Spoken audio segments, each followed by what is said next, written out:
Hey everyone, it's Vish here from Livewire, and today I've got a really exciting treat for you because I've got AMP's Shane Oliver joining me. Now, most of you will know Shane as the calm voice during stormy markets. Whenever things get messy, he's the one reminding us that volatility is an inevitable part of investing, and that as long as you have a long-term horizon and own a diversified portfolio of assets, you're going to do just fine because markets inevitably climb the wall of worry. But there's one thing I'm sure all of us have wondered. How does the great man himself invest? How does he think about portfolio construction and risk? And how have his views on investing changed over time? We'll be covering all of that. Plus, he's also kind enough to be sharing the outlook for 2026. So please settle in, grab a drink. This is going to be an extended discussion, but it's going to be a good one. Shane, great to have you here. Good to be here, Vish. Great to see you again. Shane, since you got interested in economics and finance, we've had a couple of major innovations in financial markets, you could say. Yeah. The rise of electronic trading. Yeah. Back I think when you started, did you have to call the broker? We've had the rise of ETFs, and we've had Bitcoin. How do you feel that's changed financial markets and investing behavior? And are you a fan of these tools? I am, to varying degrees. It has changed things dramatically, but on the other hand, the basic principles of investing remain the same. So what's happened is that it's become a lot easier to get into investment markets. They've become a lot more liquid. The cost of transacting is a lot less. You can do it instantaneously. You can do it electronically. That's amazing to think that it once wasn't. So how did we ever do it? But anyway, we did it. But that has all become a lot easier. It's become a lot easier to get a well-diversified portfolio, either assembling a bunch of stocks yourself or buying an ETF. I think an ETF is fantastic, what they've enabled investors to do, because it was only, I think indexing came along, it started with probably Jack Bogle with Vanguard. And he has that great quote I love, why spend all your time looking for the needle in the haystack, just buy the whole haystack, And there's some problems with that quote because some people love spending the time looking for the needle in the haystack, and they can do a good job of it. If you're prepared to put the effort in, if you're watching this, if you're prepared to put the effort into stock picking, there's lots of good advice out there, lots of good tools, you can do it. But if that ain't your game, you want to spend some time on the golf course or you work at doing other stuff, and you're just going to be a bit of a part-time trader and you get in at the top and get out at the bottom, then forget it. You're better off just taking a long view and getting a broad exposure to the market. So that's where ETFs or index funds initially, ETFs are like a super cheap version of index funds, so you can get in and out and trade them on the share market. So that's a fantastic innovation as well. Not only that, we've seen this massive broadening of what's in the supermarket of investing. It's expanded dramatically from when I started my career, even to the point now we've got cryptocurrencies, Bitcoin, which might be seen as an alternative to gold. So if you're digital savvy, you might be more inclined to go down a crypto path than you go down a gold path, because both, Bitcoin anyway, could be seen as a version of digital gold. So these things are just giving people opportunities. But at the end of the day, investor psychology is still the same. Things get pushed to extremes on the upside and the downside. Things still get overvalued and then they get undervalued. You still, I think, the best approach, unless you're really adept at timing and picking stocks, the best approach is to take a longer term view on these things. So the basic principles of investing are still there, even though the investing world has changed so dramatically. Okay, so with the rise of all these tools, Shane, I'd love to know how your investment philosophy has changed over time. Well, I guess when I started, I didn't really have an investment philosophy. It was sort of like, I'll just do whatever, see what happens. And I made mistakes along the way. The reason I got into property first was because I thought that's what you should do. This was the thing, my parents got into property. You do this for security reasons, and that turned out well. And you kind of think, well, I've already got this huge chunk of my assets because I sold that initial house, got another one. You end up with a huge chunk of your assets in property, and you're kind of skewed in that direction. And given that it's particularly geared, but your overall wealth portfolio is skewed in the direction of property if you allow also for your debt in there. So then I decided, well, shares were the way to go. This was probably the late 90s, 2000s. I had initially participated in various privatisations, which were all the rage in the 90s, even demutualisations for the company that I work for, which in hindsight may not have been a good thing. But in any case, that got me into stocks, some of which did well, some of which didn't do so well, like Qantas. And then after a while, I concluded this isn't working so well. I don't call myself a stock picker. I don't claim to be a stock picker, so I got rid of that, and then just went down the path of mostly managed funds and index funds. And so that's the path I've gone down, and I would skew the portfolio in directions that I thought it should be skewed in. You know, favourable view towards Asia, a bit of a bias towards Australia through the mining boom situation and so on. So that's the path I've gone down. There was another aspect to it as well, and that the superannuation I was involved in was an in-house superannuation fund, and for many years I was actually managing that superannuation fund. So I thought, you know, I'm already doing it here in super. And the other bit of it, the outside of super, was managed fairly passively, and I wouldn't change it around that much. Okay. So I like what you said there. Property ties you up in a single asset. Shares give you the flexibility to move around the world. And if you buy those haystacks, you can be targeted with those haystacks, the Asian haystack, the European haystack. Can you maybe share with our audience a bit of a framework around, you know, which haystack is the best to own at different points in time? Do you look at economic growth or valuations? How do you decide on kind of the bundles of haystacks to buy? Well, there's different ways of looking at this. I mean, you could just adopt a simplistic approach and say, well, okay, I'm in my 30s or something. I've got a long time to go before I retire. I'm just going to take a growth-oriented approach and have a bias towards shares. And then you've got to just, and not much fixed interest. And then you just got to accept that you're going to have these volatile rides. You might occasionally conclude that if you're looking at valuations and signs of speculative excess, that you might lighten off occasionally, and so then you would wind back your exposure in favour of, say, cash or bonds. But in a broader sense, you can either go down the simplistic approach and say, well, I'm going to have X amount in Australian shares and X amount in global shares, and you just have a couple of index funds or Vanguard or whatever it is, not favouring any brand one over the other, ETFs or whatever, which give you that broad exposure. Or alternatively, you might say, well, I've just gone through a period where global shares have been the place to be. They're looking relatively expensive. Asian shares, and that's dominated by the US, Asian shares are looking a lot cheaper. Eurozone shares, they're cheaper as well. Even Australia's cheaper. So you might bias yourself away from a standard off-the-shelf global ETF or index mix and take a bit out of that and stick some into Asian shares, ETFs, Eurozone ETFs and Australian ETFs, and skew it a little bit. So they're the sorts of things you're looking at. But basically you'd be looking at, I guess, a combination of valuations where you see the better value. That won't help you necessarily month to month or year to year, but it could help you on a 5 to 10 year horizon. You'd look at investor sentiment. If everyone is talking about something, that might be a sign that this is over the top. You might say, well, what about AI at present? And the US is heavily exposed towards AI. The complication there is, I know there's a lot of enthusiasm for AI, but there's also a whole bunch of people out there saying it's a bubble. You don't normally have something topping out and a bubble bursting when you've got all these commentators saying it's a bubble. That normally comes later on. So I'd be a little bit wary about that. So you've got to be careful as to how you measure it. And when I look at investor sentiment in the US, yes, it's elevated, but it's not at euphoric levels yet. I don't think people have fully bought the AI story. So you've got to be a bit careful about that. But to me, it's looking at valuation that gives you some relative guide, and then measures of sentiment. And then you try and skew it on the basis of that. Okay. I just want to dig into this haystack and index fund philosophy a bit more. It sounds like you like to keep it simple. What we've seen in the industry is kind of like a lot of specific things, right?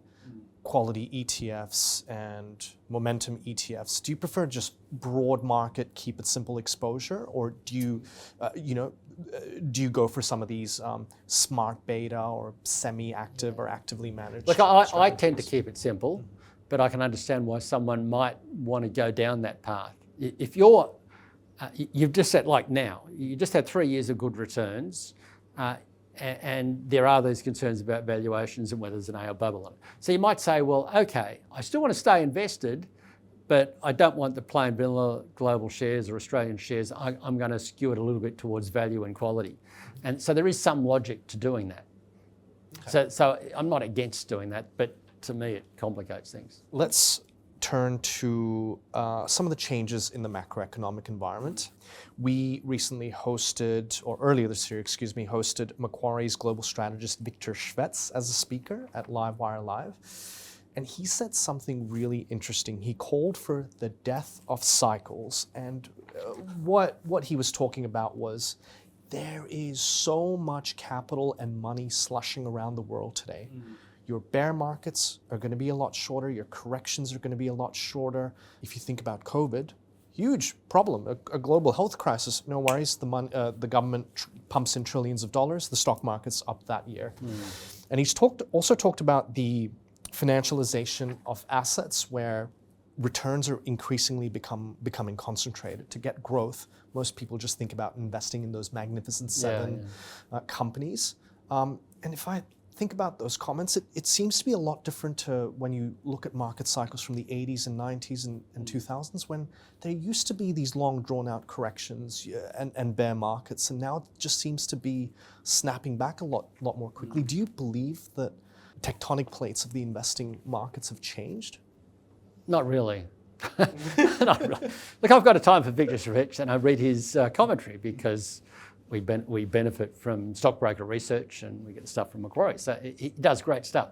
The only problem with saying that cycles are dead is that I've heard that one before. I mean, this is a bit like me wheeling out the quote this time, the four most dangerous words in the English language, at this time it's different. But I think those words are still dangerous. It is dangerous to say that there's no more cycle, because I think the cycle is still there. It's just that we haven't had markets go to the sort of extremes that we had in credit markets prior to the GFC, or that we had in share markets prior to the tech wreck.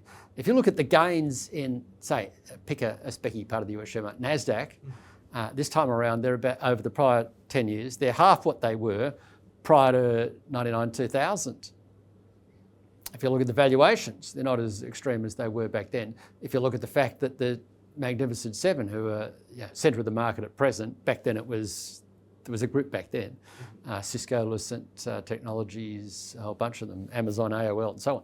Every so often we do go through these phases where you get obsessed with a narrow group, but we just haven't yet got to the point where valuations are as extreme as they were prior to those last few big falls.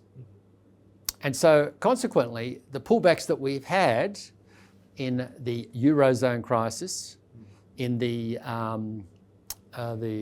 Trumpy, tariffy thing of 2018 and whatever else was going on then. Taper tantrum of 2018, Trump. The 2020 pandemic thing, and that was government intervention, which is also an issue. Yes. And then the inflation scare of 2022 is that the extremes in markets prior to those events weren't as extreme. And so therefore you didn't have to correct as much to get back to a fair value estimate.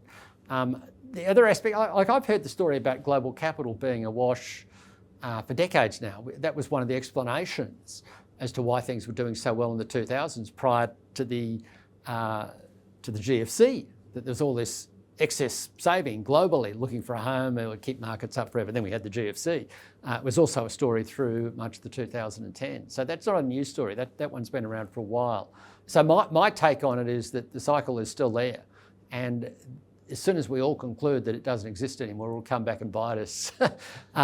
Where I agree with Victor is that there is a big change in perceptions of government, but there's also a limit to that. It does worry me that if you're someone growing up, a young person now, see, I grew up and there's a horrible time in the mid-70s, 74, share market falls 59% because the Brady Bunch was canned at the time. I mean, terrible story. Then we had the recession of the early 80s. So I'm still at university at this stage. Then we have a recession of the early 1990s. That has an impact on me. It's not as bad as the impact of the Great Depression on my parents' generation. They were even more cautious, but my generation became cautious on the back of that. But if you're a Gen Z or even a millennial and you're coming through all of this, and we haven't had a recession really in Australia since 1990. And then we get the GFC, the government jumps in with all this money. we avoid recession. Then we have the pandemic. Government jumps in. Yeah, we don't even get a recession at all. I know we do have a recession, but it's a very mild one. And even though some of us lost our jobs, we got paid to stay at home and be a job keeper. So then you're kind of thinking, well, maybe the government will protect us all the time. That sort of thinking, I think, is endemic globally, that people now think the government can protect us from everything. And that can lead to a problem. And you have this situation, I think, and Victor has also talked about this, where people swing from one false hope to another. Often, it's going to be the far left are going to save us from whatever we don't like, or it's the far right that are going to save us. So we swing back, and at some point they all merge and they become the same thing. Mandami and Trump are the same, ultimately, potentially. So that worries me a little bit. But within that can sow the seeds of its own demise, because as soon as you rely on government to protect you from everything, it just means higher and higher levels of public debt, more and more government involvement in the economy, which would then set up its own imbalances and then ultimately get another cycle. Okay, that's fascinating, Shane. So what does that mean from an investor's perspective? Do you just stay 100% equities because the government's going to... Well, the government... Well, they can to a limit, but I wouldn't... if you've got a long-term horizon, yes. And it's so hard to time the ups and downs. You take a long-term view, fair enough.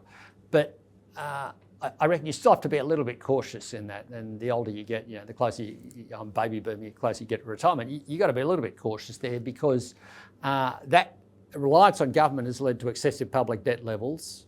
We're now seeing more intervention in economies, which comes with its own costs. Look at the level of public spending in Australia as a share of our economy. The GDP numbers just out today, highest level since World War II or something.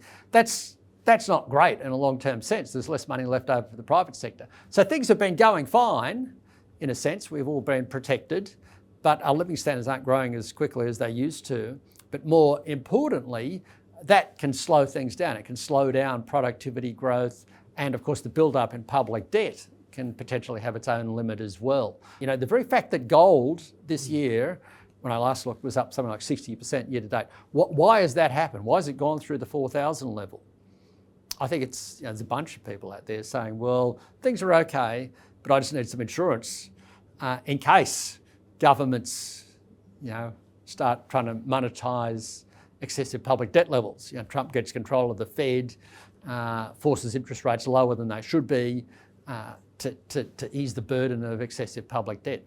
Now, so those things are all potentially problematic. At the moment, it's hard to get too negative about them, but they do warn that there are issues out there, and one shouldn't conclude that there's nothing to worry about. There's still going to be cycles. There will still be ups and downs. If there's nothing to worry about, then ultimately we shouldn't be getting these good returns out of shares, because you referred to it earlier, the price we pay, or sort of referred to, the price we pay for the better returns you get out of shares, 10% per annum versus 4% out of cash or something, or 5% out of bonds. The better returns you get there, the price you pay for that is volatility. If you've no longer got the volatility because there's no more cycles and government's going to rule it out, going to smooth everything out, then those returns won't be as high. Okay. So Shane, let's then bring it back to investing. So we've got a haphazard of investment cycles, but the global economy looks like it's doing okay. So far it looks okay, but that's because there hasn't been extremes again. And central banks, to their credit, we had that inflation scare in 2022. Central banks, to their credit, acted fairly quickly. Initially, they were too slow. They said it's all temporary, or transient was the word.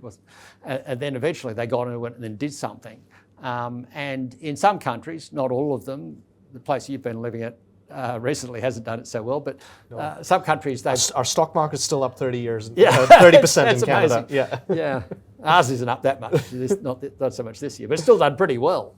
The point about all that is that some countries have managed to get inflation down without going into deep recession or major problems. There are exceptions to that. Canada is an example. And that's, I think, sort of partly explaining why global share markets are okay. Or alternatively, if there are problems, investors are saying, well, we've got these low rates now and inflation has come down, therefore eventually that means stronger profits. Okay. So Shane, if somebody had $1 million today, what would you say is the best way to invest that money? Maybe you can point to a couple of themes. We just talked about gold, been through property and equities. What would you say is the best places to put your money, or the best haystacks to buy? Best haystacks. I would probably go for shares. Some people might be tempted to go for property, and there are opportunities there. I'd probably go for shares, and I'd have, I think the AO story has further to go, so I'd still have some in a plain vanilla global indexed exposure or ETF or fund, whatever way you want to go down that path. But then I'd have a bit more of a skew. If you'd asked me this a year ago, I'd have a bit more of a skew towards Asia and maybe Europe. I'd sound a little bit perverse, but I see better value there. China even looks kind of interesting now. Its share market's had a good run this year. It's similar to the US, but it looks to be far better value. So I'd have an ETF there, and I'd also have some decent exposure to Australia, because I think as the year unfolds, we'll see commodity prices do pretty well. We'll probably also see the Aussie dollar go up, because if the Reserve Bank is at or close to finish cutting interest rates, and the next move, probably not in 2026 but in 2027, is a rate hike, and the Fed is still cutting, perhaps under the influence next year as Trump gets control, Fed is still cutting, then you'll see that interest differential widen in favour of Australia, which historically means the Aussie dollar goes up. And so that's why I think you'd have a decent exposure to Australia in there. So it's, how much do you have in gold? That's a good one. You sort of vaguely alluded to that. You might have some gold in there, but I'd keep that as a bit of insurance, maybe 5% in gold.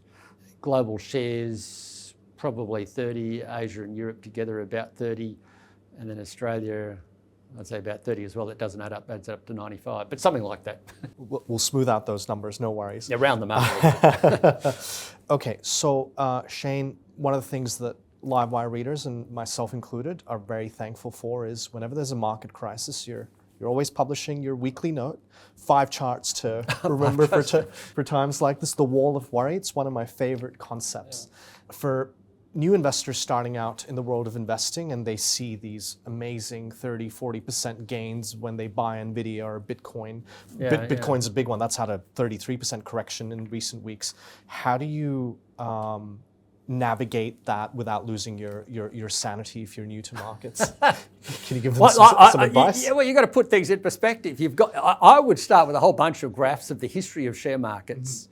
And also the history of Bitcoin. Bitcoin doesn't have a long history, but it does go back to 2009. And if you look at it on a normal scale, it goes exponential. So get a log, I've got a graph of this. Look at it on a log scale, and what it tells you, it has these big gains, and it has every 4 years a crypto winter and falls 80%. Now, hopefully the next crypto winter won't be that bad, but just bear in mind that just because something is done very well over the last 15 years or the last 3 years or whatever, doesn't mean it'll just keep going at that rate. There will be cycles there. So that's why whenever you're getting into this business, look at the cycles, understand them, know where they came from, know that they are part and parcel of investing. So therefore, when they come along, you won't be that surprised.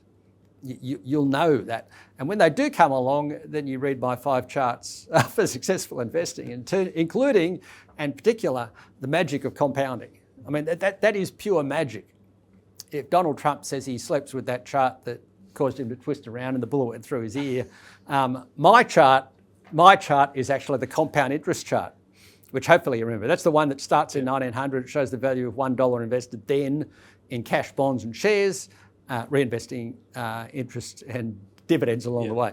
And the share one goes like this, fantastic, 12% per annum, 11, 12% per annum, ends up millions, well above the others, because the others have much lower returns. So that's the first starting point. Make the most of the magic of compound interest. Bias your portfolio to growthy assets. These are things like shares, commodities, property, quite possibly Bitcoin in there. Secondly, understand that there's a cycle. Look at the shorter term moves of those things, whether it's day to day, month to month, whatever, year to year. You get all this volatility up and down like this, but try and remember that the longer term picture is a lot smoother and a lot. And so therefore, when you go down, just realise that odds are eventually we'll come back up the other way. That's just the way it works out. The wall of worry. shares often, think about this year. This was full of worries. Trump's coming along. 80% of Australians wouldn't have voted for Trump according to polls, so 80% of Australians think he's crazy or something like that. He comes along, that's a source of worry. Then he has Liberation Day, the worry goes off the planet, off the scale. Then they're dropping bombs in Iran. What's going to happen in relation to that? It's just one thing. Getting control of the Fed. And what have markets done? They've done okay. Markets climb a wall of worry, and that I think is designed to test us to some degree. I also like the concept of not looking too often. If you look at your investments too often, the nightly news update or wherever you get your news from in markets, it's 50-50 as to whether you're going to get positive news on the share market. 50-50. But if you wait for 1 year, it's something like 80% chance you get positive news. So therefore, don't look at it all the time, because that will just turn you into a nervous wreck, and turn down the noise. That's really important. Okay. By the noise, I mean that there's a lot of stuff out there that's irrelevant for your investment. So you make sure you look at things that are consistent, that they've been curated to some degree. Like you could do an ad for Livewire in here, or something that gives you a framework, and therefore you're not so distracted by all the noise. A lot of the stuff that occurs, everyone gets worried about Israel and Gaza, and it is a worry. It's horrible seeing those images. But what's the impact on markets? What has the oil price done since that happened, since October the 7th, 2023? It's actually trended down. So you just got to bear in mind here that all this stuff can happen, and it seems to dominate our thinking, or we get negative about what's going on in Canberra or what have you, and the markets just sort of sail on as if nothing's happened. You get some hiccups. So got to turn down the noise on all that noise that we are getting via social media these days. Okay. So speaking of sailing on, yes, markets have done well this year, but you called correctly in one of your notes early this year, expect a 10 to 15% correction. That's exactly what happened on Liberation Day. So as we head to 2026, Shane, what's the outlook for where we are? Economy, markets, asset classes? Yeah, I think it's okay, but expect more volatility. Well, firstly, we see global growth around 3%. Not fantastic, but that's okay. I think, if anything, the US probably going through a bit of a soft patch now, impacted by the shutdown, and they might pick up a little bit. And there'll be two things that help the US. Obviously, the Fed cutting interest rates, maybe more so if Trump gets control of the Fed, and there's some fiscal stimulus in there under the One Big Beautiful Bill Act coming through. And also Trump, he wants to get re-elected. The recent elections haven't gone his way too well in the US, in Virginia and New Jersey and California. So he's getting a little bit desperate there. So he's going to want to pivot towards being more consumer friendly. So that should help things, global growth wise and US wise. China, I think, just keeps motoring along around, well, they keep saying around 5%. I think it probably comes in around 4.5%. That's probably what we'll get next year. Australia, I think growth probably around 2%, maybe a little bit more, but that's probably enough to enable profit growth in Australia to go from 3 years of falls to a rise next year of 8-9%. And that should help underpin our market. It's debatable as to whether the Reserve Bank will cut interest rates. Like, I've got fingers crossed maybe they will, but I'd have to say that's a close call, and I've been too optimistic lately. The inflation numbers have gone the wrong way, but I don't think they'll be raising interest rates next year. I think that's more a 2027 story. But when you put it together for markets, you do have to allow that midterm election years in the US share market are often a more volatile year.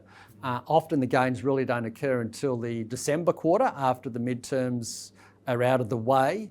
And this is the midterm elections in the Congress in the US. And it's the average top to bottom fall in the US shares in a midterm election year is 17%. This is going back to 1950. So I think investors should allow for volatility, but overall it'll be okay. It's just probably a bit more constrained than it was in 2026, 2025, and over the last couple of years. So we'll do okay, but not as good as we have. Okay, and it's going to be very important for people to turn down the noise. We're going to hear a lot about the midterm elections, right? Yeah. We will hear a lot about the midterm elections. But that's the other thing. We all get so negative about Trump, and And I'm not a great fan of him. And my son keeps making this joke, if I comb my hair a certain way, I could look like Donald Trump. I just got to put some of that brown stuff on. But so whatever you think about him, at the end of the day, one of his KPIs is what the share market does. That's how he sees it. He wants the share market to go up so it can be the best share market ever, sort of thing. The greatest in the history of the world is the US share market, sort of thing. So at the end of the day, he does get sensitive. He does chicken out. He hates anyone saying that, but Taco. But that's the way you got to see it. And I think he's losing a little bit of power. The Republicans are getting a little bit sceptical of him. That vote on the Epstein files, is a sign of that Marjorie Taylor Greene going. So very important. Lots of noise out there, lots of volatility. There'll be more geopolitical threats, tensions with China, all these sorts of things. But just bear in mind that often they don't turn out to be disasters for markets, and things come in and before you know it, it's going back the other way again. Okay. But if there was a big risk to markets or the global economy, what would it be? Putting aside geopolitical threats, I don't think it will be Middle East or Ukraine. I mean, if there's something with China, escalation of tensions over Taiwan, that could potentially be a problem. But putting that aside, what would have to be? I'd say it would be, something like inflation surprises on the upside globally, and central banks have to put on the brakes again. And then that puts pressure on tech and AI valuations. So that's probably the biggest risk, I would think. And associated with that be that you get some people call it a metaverse moment, where a tech stock comes out with good news, but it gets sold down anyway. Investors start to get a bit sceptical about it. So there are risks around that, but as I was saying, I think the AI story still has further to go. All right, well, that's it for this, Shane. I really want to thank you for coming in and for sharing your wisdom and insights with our audience over the years, and really appreciate you taking the time to share your investment philosophy. Thank you. It's been my pleasure. Good to see you again, Michelle. Good to see you too. I hope you enjoyed that conversation with the man of wisdom here. Please don't forget to like this video and subscribe to our channel. I hope you got a lot of value out of it. Have a great day.